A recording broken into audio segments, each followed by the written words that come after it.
providing resources and comfort to caregivers. This is Caregiver Crossing.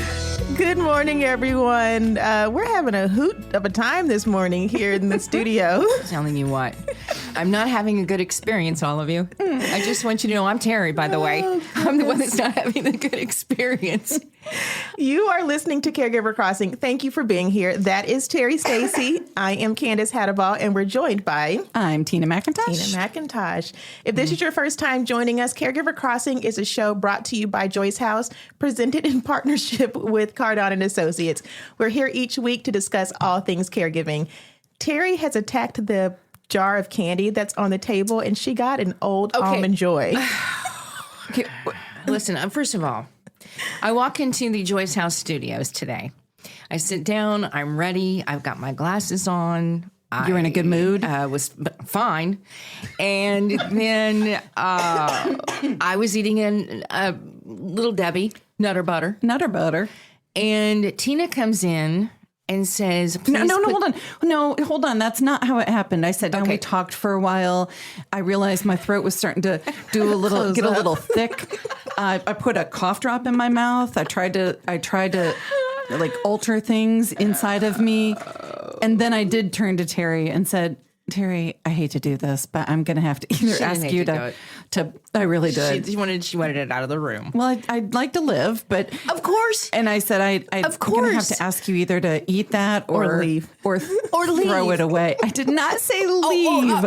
Lies. It's in my, first of all, it's already halfway in my body. So I'm allergic to peanuts. Out of my pores. She tells me now I'm allergic to peanuts. A couple of weeks ago, I was in here and I was using hand sanitizer. She told me can't do that. And I said, look to her. And listen, I've known her a long time and I love her. And, I just said, look, you got to communicate with me. I need to know a list of the things that I cannot. And it's really I think that's only fair, right, America? Right. You just have to tell me really, what America. You're allergic to, and then I'll abide by the rules. It's too late. Her throat is going to close up. I've got peanut butter on my mouth. I'm trying to eat some of this old rotten candy that you all put in a can. No, let's back up. We're not going to make out, and you're not literally seeping peanut butter from your pores. She's going to croak right here in the middle of the show. I have an EpiPen in my purse, but it really, it's just so hard. It's so hard when you have allergies to foods. It's so annoying. I'm so annoying.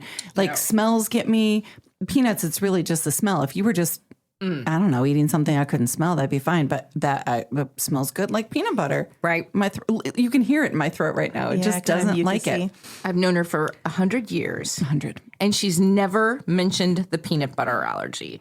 All I'm saying is to those of you that are allergic to things, just share with us immediately so that we know not to help you die from some sort of peanut butter or something. You've got to tell us. But it's so annoying. Those of us who have allergies like that don't feel like other people's lives should revolve around us. But when you're sitting in my lap, licking my cheek in the studio, I have to speak out loud before I can't. You have a card that lists out what you're allergic to. I do.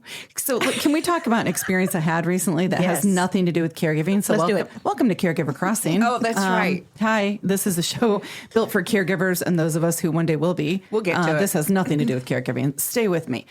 I, on Friday, just past Friday, my son said, do you want me to stop at a local establishment? It's a chain, it's a franchise, Healthy Foods, and get you a salad. And I said, I would love that. Thank you. Of course, I'll send you the money, but that's a different therapy session.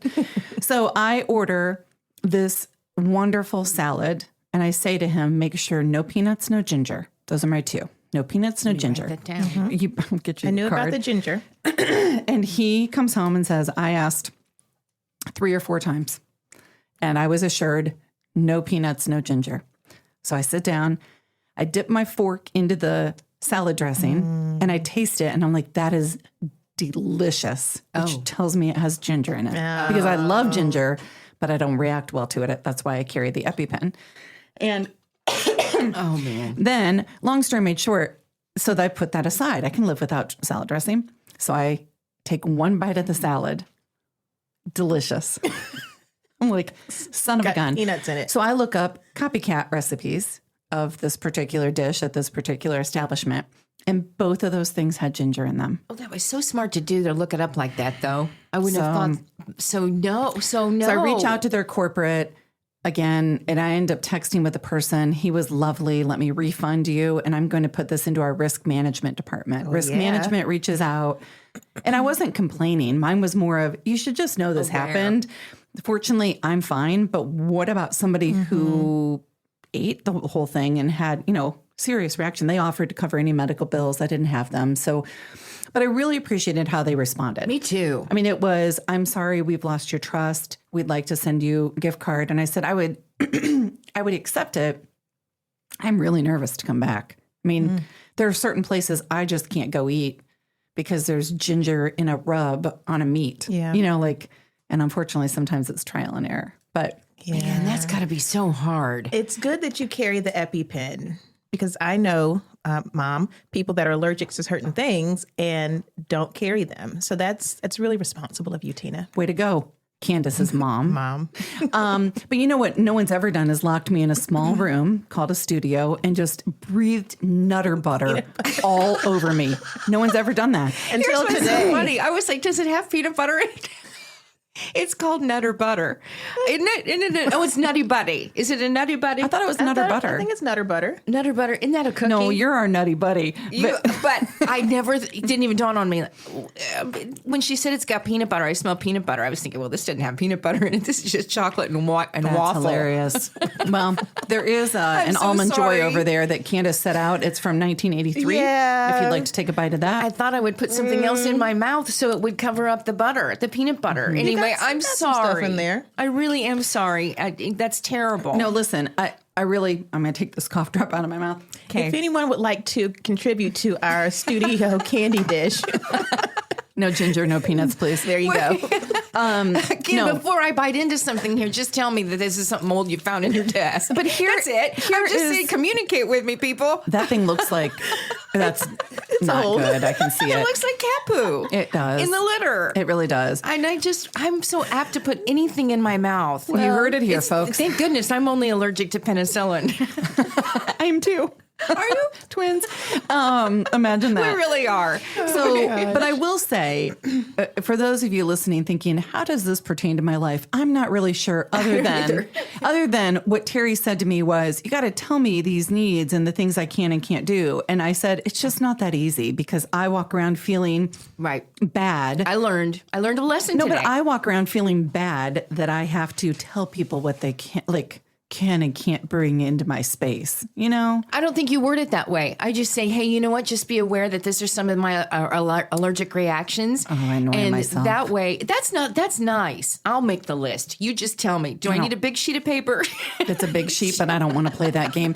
All right, we're going to have to take a break. When we come back, I bet you we talk about something caregiver related. We definitely are. We're going to talk about a new hospice fraud that's just been released and give you a few tips on how to avoid that if and when your loved one is entered into hospice care. But before then, you are listening to Caregiver Crossing, a show designed for family caregivers and the people who love them. Caregiver Crossing is brought to you weekly by Joyce House in partnership with Cardon and Associates. We're here every week to bring you support, education, and hopefully a good laugh. Visit caregivercrossingradio.org to connect with us, hear past episodes, learn more about caregiver support resources in the community, and so much more. That website again is caregivercrossingradio.org. Don't go anywhere. We'll be right back with more Caregiver Crossing right after this.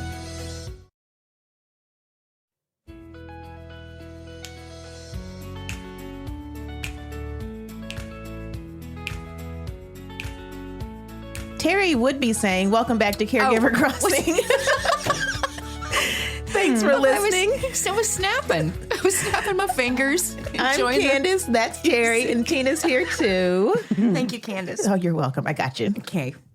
So now we're going to talk about hospice. Tina, are you ready to lead us out? No. I mean, I literally, I am so overwhelmed with what I'm seeing here about hospice. And I think this came across our desk because there was an article that I just had right here. Is this about the doctor? Yeah. The medical director? It's Blue Sky Hospice medical director convicted of a $2.8 million hospice fraud. And I'm just trying to figure out, first of all, who is in that line of work, hospice, end of life care, that wants to commit any kind of fraud? Right. Like, shame on you on so many levels. People are dying. I know. And this is truly the first we've heard of this with all the hospice care around the country. This is the first I've heard of something like this happening within the hospice community. For you, I mean, have you heard a story like this before? I mean, I've heard about it in long-term care. I've heard about it in some other settings, but hospice, not necessarily. I mean, when I think hospice, I think of very kind, compassionate people. Mm-hmm. So it just was really disappointing to see this.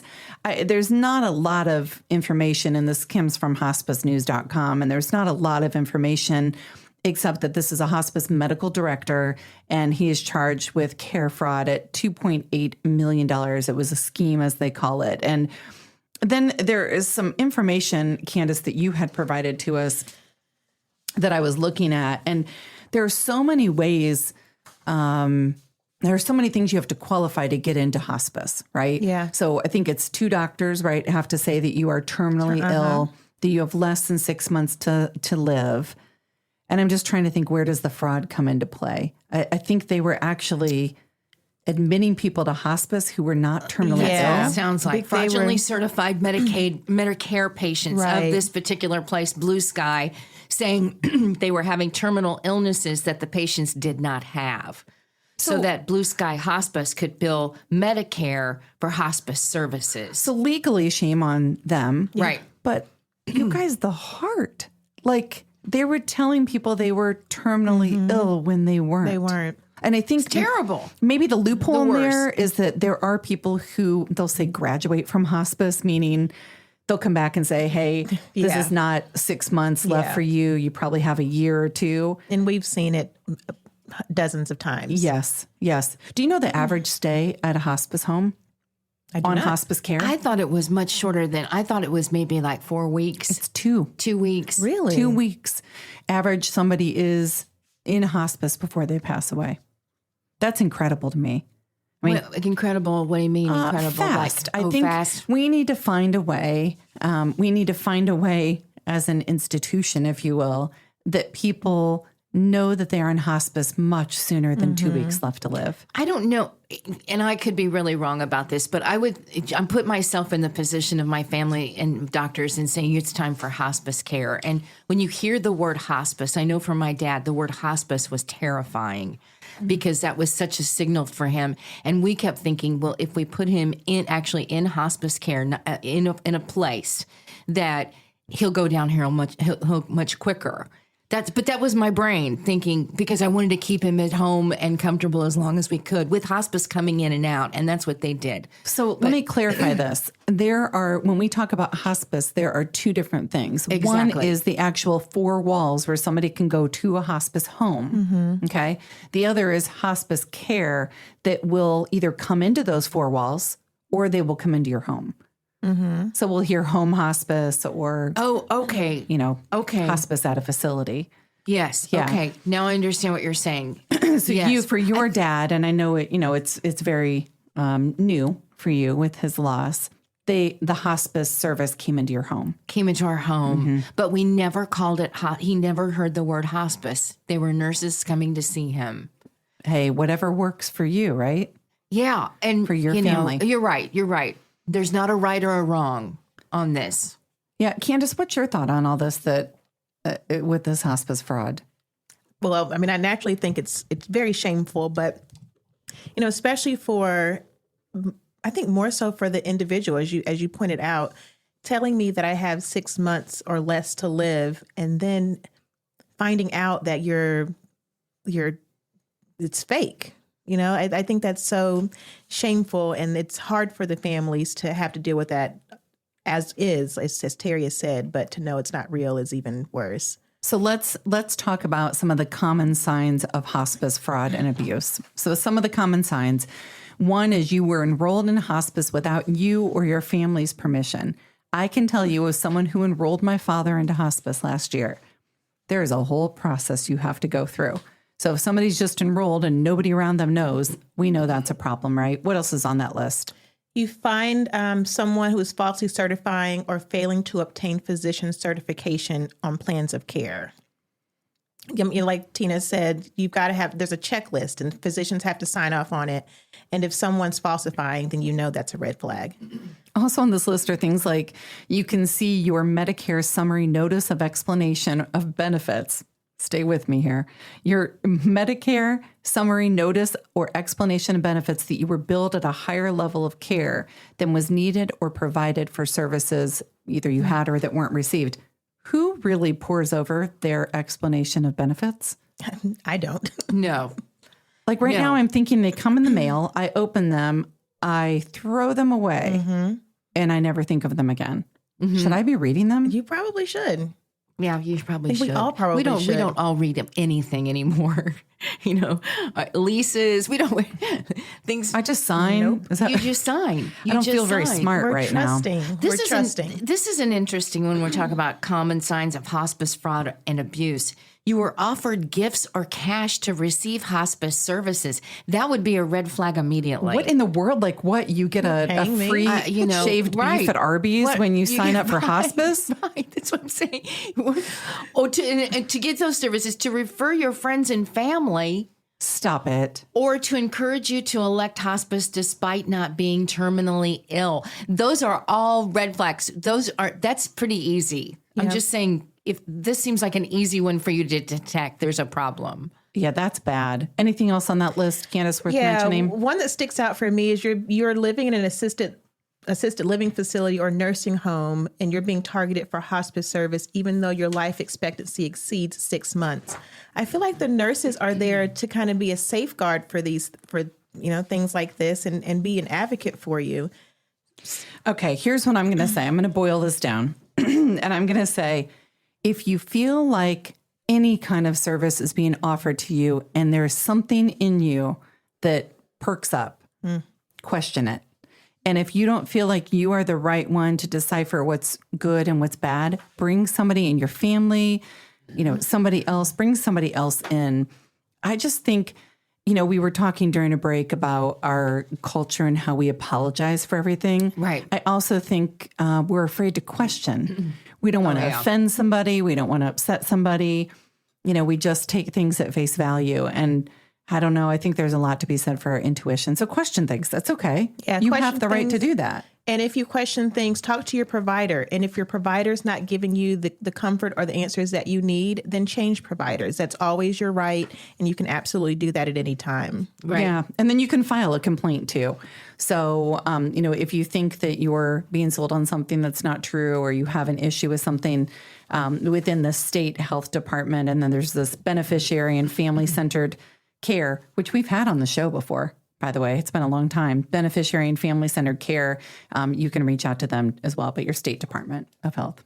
Okay, we've got to take a quick break, but before we do, you're listening to Caregiver Crossing, a show designed for family caregivers and the people who love them. Caregiver Crossing is brought to you as a service of Joyce House in partnership with Cardon and Associates. With locations in Broad Ripple and near the University of Indianapolis campus, Joyce House provides exceptional adult day services for individuals living with a life-altering diagnosis and compassionate support for family caregivers throughout the community.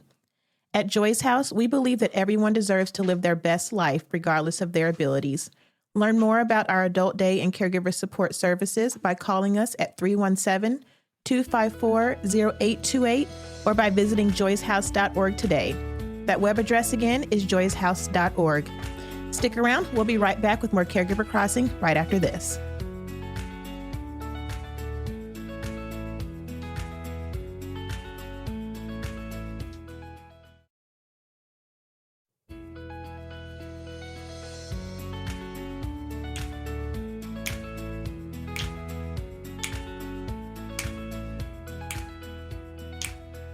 Welcome back to Caregiver Crossing.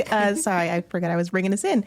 My name is Candace Hattabaugh, and Tina and Terry are here as well. Mm-hmm. But we're also joined in the Joyce House studio by Dave Holder. Hello. He is one of our most favorite people on the planet. Dave is with Assisted Living Locators and the author of the book Ask Dave Holder, What Every Person Should Know About Senior Living Options. Welcome back, Dave. Thank you so much, you guys, for having me. How are you? I am great. Thank you. Good. Anybody that doesn't know you, I think you should, because listen, we're not only all over Indiana now, we're in Illinois. Wow. So maybe those in Illinois might not know who you are. So tell us. Oh, right. I mean, kind of give us a little background. So I am the owner of Assisted Living Locators of North Indy. I'm a senior living advisor.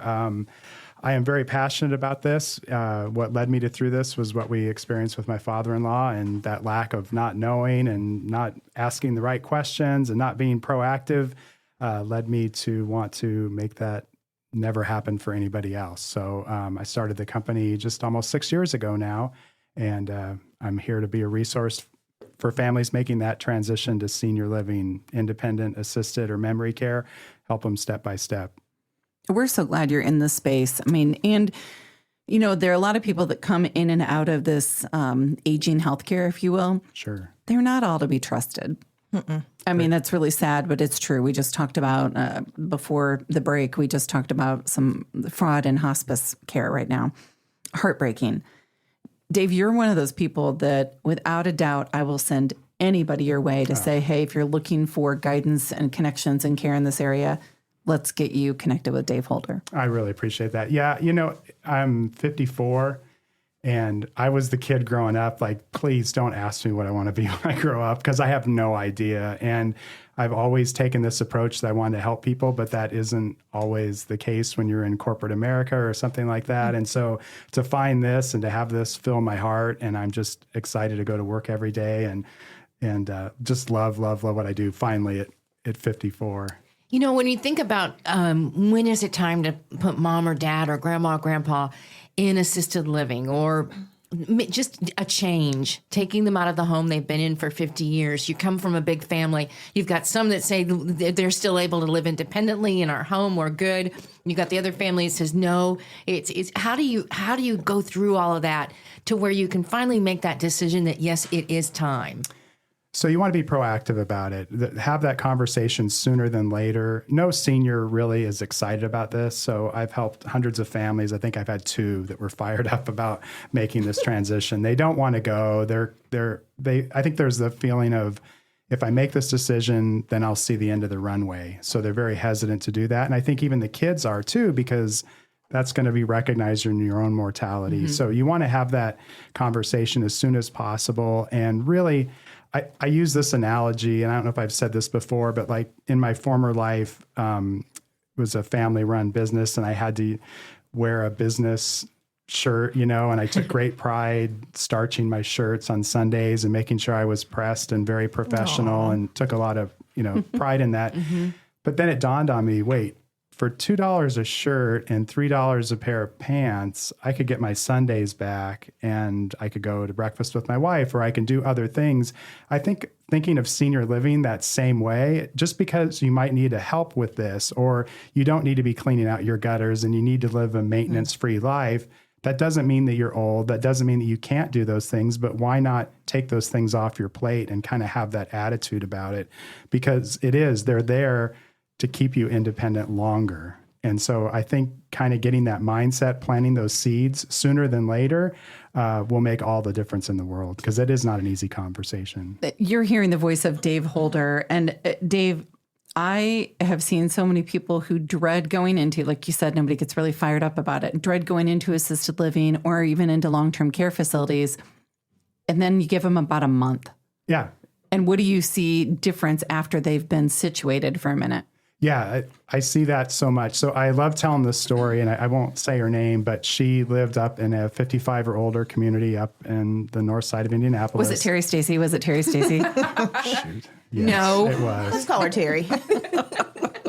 So she wanted to be in control, but she didn't want to have to make this decision. She had a few health concerns, but she was very independent, and she's like, Dave, I don't need 3 meals a day. I don't want to deal with this, but I just want a nurse to be around if I need something, but I don't care about all these activities. I'm not an activity person. She was such a spirited, just a lovely lady. And I drove her around, and we went to the community, and she just fell in love with it. And so she kind of again, reluctantly made this decision. And then I went and saw her about 45 days after she'd been in, and she was just a completely different person. She was like, I'm doing stuff. I've made a hat. I don't do crafts, but this is great, and I'm down. And she was leaving because the bus was taking them down to the art center here in Broad Ripple. And so she's like, I've done more in the 45 days that I've, haven't done in 5 years. And it's just wonderful. So cool. She became a social butterfly. Exactly. So how do you, if I am going to have that conversation, say with my mom, how do you recommend I start that conversation? So I would be prepared to have many conversations, and do not make this like an intervention. You ultimately want them to feel like this is their decision, and you want to make them feel empowered, and you want to lean with empathy. I think so much of the time I'm guilty of it, and I catch myself and some of the people that I work with, we get into that used to. What did mom used to like to do? What did dad used to be able to do? And that's not the case. So we want to be very, very gentle and talk about how this is going to empower them and create more independence. And I always try to coach families, like, what is it that's going to make, like, what's going to click with dad? Is it going to be that it's a financial decision? You can show him on paper that this is going to be really great decision. It's not going to be as expensive as maybe living on home. Sometimes it's the emotional, like, hey, we haven't been father and daughter for a while, because I'm playing caregiver and social worker. Sometimes that emotional conversation will get them to click, and I use it with sense of humor with my parents. I'm like, if I have to drive over here and see dad naked, we're going to have a real big conversation here, because I don't want that to happen. That's funny.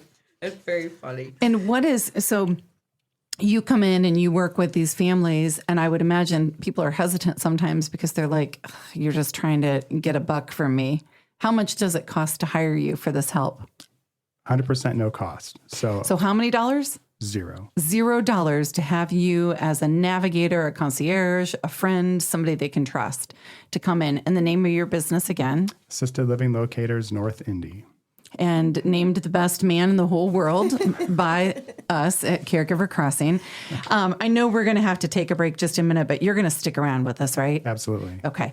All right. Well, let's do that. I know we've got to take just a moment. We will be back. Stay with us here on Caregiver Crossing. You're listening to Caregiver Crossing. It's a show designed for family caregivers and the people who love them. Caregiver Crossing is brought to you as a service of Joyce House in partnership with Cardon and Associates, with locations in Broad Ripple and also near the University of Indianapolis campus. Joyce House provides exceptional day service for individuals living with life-altering diagnosis and compassionate support for family caregivers throughout the community. At Joyce House, we believe that everyone deserves to live their best life, regardless of their abilities. Learn more about our adult day and caregiver support services by calling us at 317-254-0828, or you can visit joycehouse.org today. That web address again is joycehouse.org. Stick around. We'll be back. We'll be right back with more Caregiver Crossing right after this.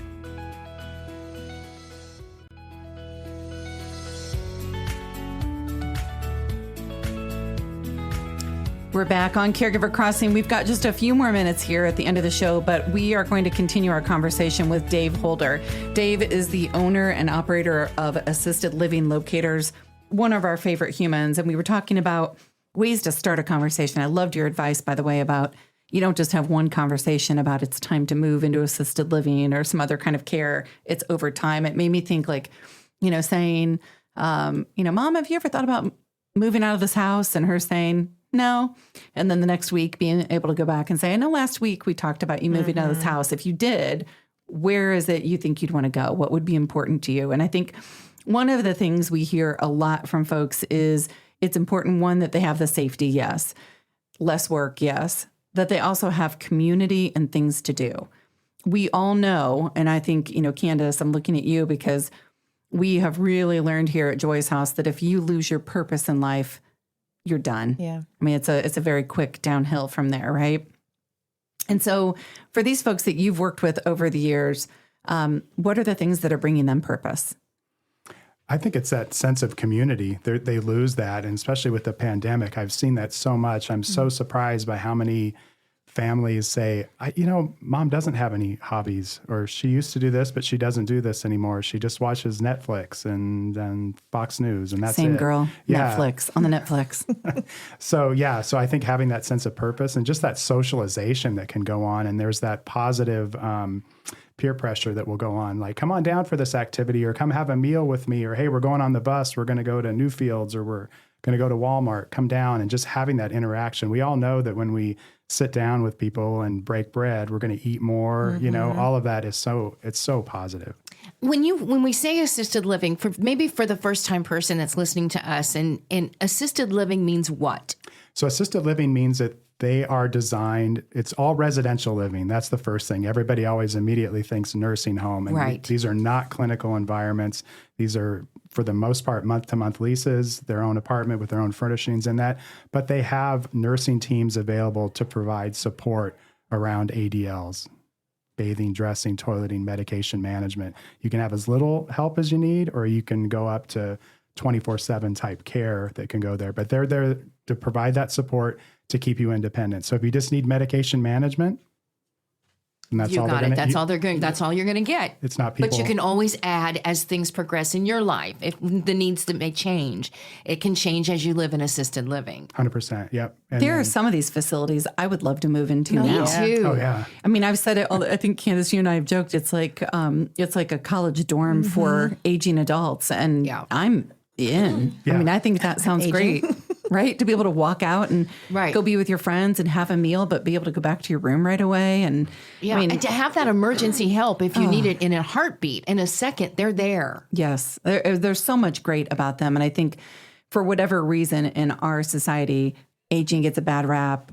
We're all afraid of it, and the aches and the pains, and we're all dying, by the way, just like we're all one day closer to death, right? I mean, but we don't want to talk about that. Wow. And well, it's true. I know you're absolutely right. It really is. Like, there's only one way out of this earth. I know. Yeah, right. But none of us ever want to talk about the end of life stuff. It scares us for whatever reason. And so a lot of these places have gotten a bad rap. And I think, Dave, from your perspective, like, what is something that getting into this work has surprised you? Something that you've witnessed that you loved? Wow, that is a great question. What have I loved? Just really, I think just being able to talk to family member or, their families and let them know, like, I'm here because we didn't prepare. There was some dysfunction and miscommunication in my family. It's okay. It's very typical. But just being able to share and talk to family members about how you can help them and help them make a good decision. It's such an important decision for them, and it's such an overwhelming, and there's so many emotional layers that go along with this decision. Just to have somebody that goes, yeah, I've been there. Think about this. Let's talk about this, and just be open to that. And it just awakens something in my heart that they're just so responsive to, that I had no idea that it would be that big of a deal, honestly. I knew that it made sense having gone through it. Like, wow, that would have been incredible to have somebody do that. But when you interact with somebody and you say, hey, it's okay, we got this, it's just so powerful. And what would you say to the family members that's maybe feeling regret or feeling guilty about the placement of their loved one? I think that you shouldn't, because we're not designed to be caregivers. We're not designed where we have multiple generations in the home to do that. I think that the caregiving is part of this, and you're part of that decision, and find that partner in a community, find where your loved one can lead the best life, and it's okay, because now your relationship can grow maybe on a whole different level. Mm-hmm. Love it. And so there's maybe a couple tips maybe for once you've made that transition, you're feeling some guilt. You need to still continue to be a part of this for yourself and to get over that. And for maybe mom or dad who has just made that transition, tips to make this easier for everybody. Get involved. Understand, go to the activities, find some activities that they might like, go visit them, go to lunch with them, still take them out, still go out to lunch, still maybe get away for the weekend. There's no restrictions. Once you're in there, you can do whatever you can want. leave when you want. Usually some pretty good food there too. Yeah, exactly. So get involved and get to know them, and still encourage them. They're still going to feel like that new kid in school. But I think I always tell families it's not over when you sign that lease and you move them in, you still need to be an advocate. You still need to get involved and understand what they're going through. Well, too. and host family gatherings in their community rooms or host a book club. Yeah. Wouldn't that be cool to host a book club with like your grandmother or your mom or something, absolutely. where you're seeing that person every week or every couple of weeks and their friends and your friends like coming together. Yeah. Yeah, I like that. Maybe I'll just adopt a grandma. Maybe there should be an Adopt a Grandma program. Maybe you should start it. How do we do it? No, it's not you. How do I do it? Let's do it. Dave probably knows. Let's just do it. Dave's like, I'm in. There has to be something like that, maybe. I'm sure there probably is. But Well, if let's not, look at it. Go for it. Let's do it. Let's talk about it next time. Well, last time that we did this, we were going to start a tattoo conference Festival or something. or something. Okay, we've got to go. We've got to go. Dave Holder, thank you so much. Thank you, Assisted guys. Living Thank you. Locators, we love you. What's your phone number really quick or website? 317-854-9030. Everybody got that? Got it. 90. All right. We got to close 30. this show, but if you want to write into us for any reason, you can email me at tina@joyshouse.org. Learn more about Joy's House. Tell us what to do with the show. We're listening. Caregiver Crossing is supported by Cardon and Associates. With 20 communities owned, operated, or managed in the Midwest and more than 40 years of senior living services, Cardon provides the best senior living options and personalized care. Until next time, take good care of each other.